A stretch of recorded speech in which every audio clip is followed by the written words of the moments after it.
So we continue our Advent spiritual journey as we prepare ourselves for the coming celebrations.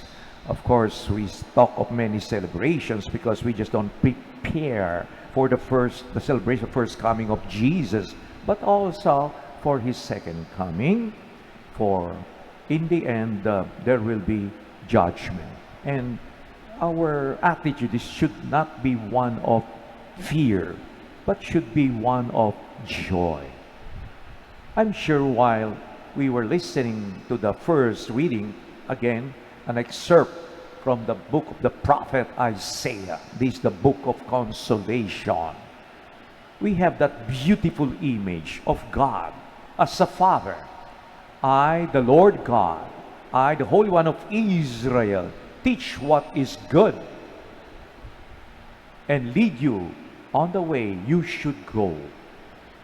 You know, parents have that only one concern. It's the good of their child. And yet we have to admit, children do not have yet the ability, the power to make some important good decisions. They have to be led. They have to be obedient. They have to listen to their parents. You don't ask a child, especially a baby, if he or she is sick, to take medicine. You give because you know that's good for the child. And yet we cannot just say, oh, just let children be, let them grow by themselves. I don't think we will be able to come up with a beautiful, with a good child if we just let them do what they want to do, because precisely they do not have that capacity to make, good, a holistic decision in their life.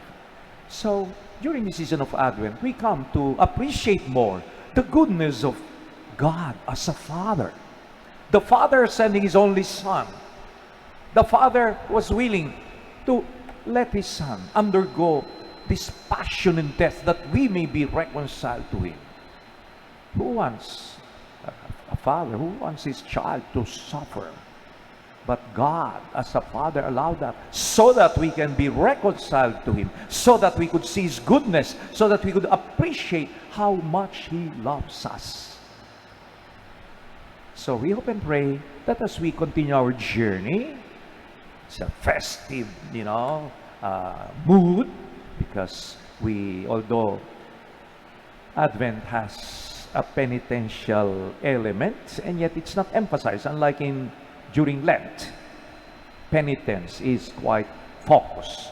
During Advent, it's more of the festive mood, and yet we're asked to examine ourselves and to be converted, to change the attitude where we should change, that we may be more deserving to be called children of God.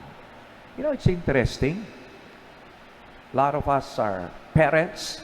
When you teach your kid how to talk, very difficult, isn't it? You teach them how to pronounce, you teach them how to say this and that. But there's a word that you didn't teach them, but they learn it easily and they always use it. What is that word?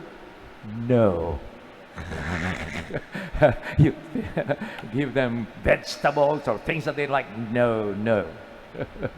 And yet, that's it. We have to realize that there is in us a lot of goodness, but there is also in us that will say, we want to be independent without knowing the consequences sometimes of our decision.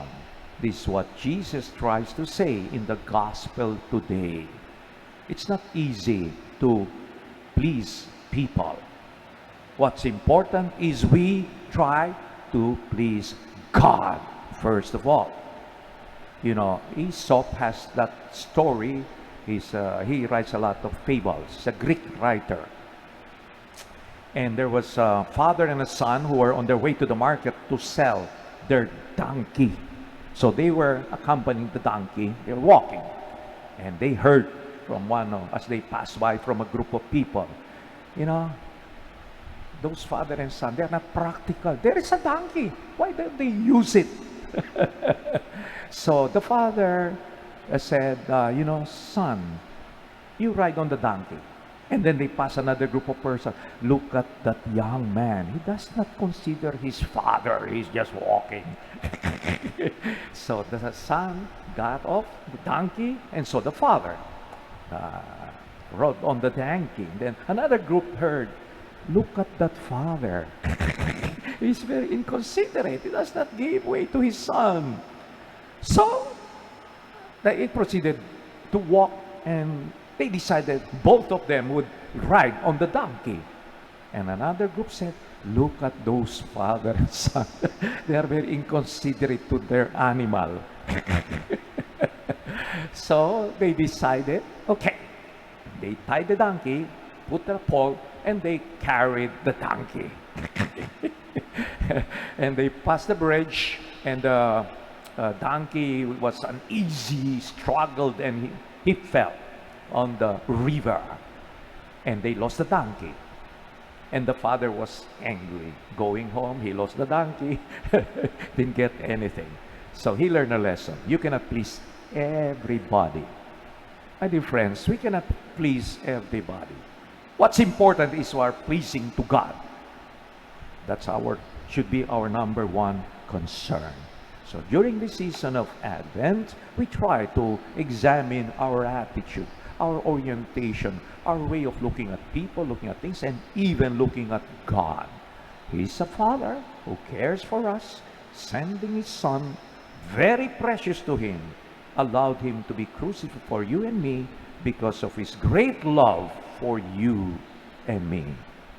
What is our response to this kind of love?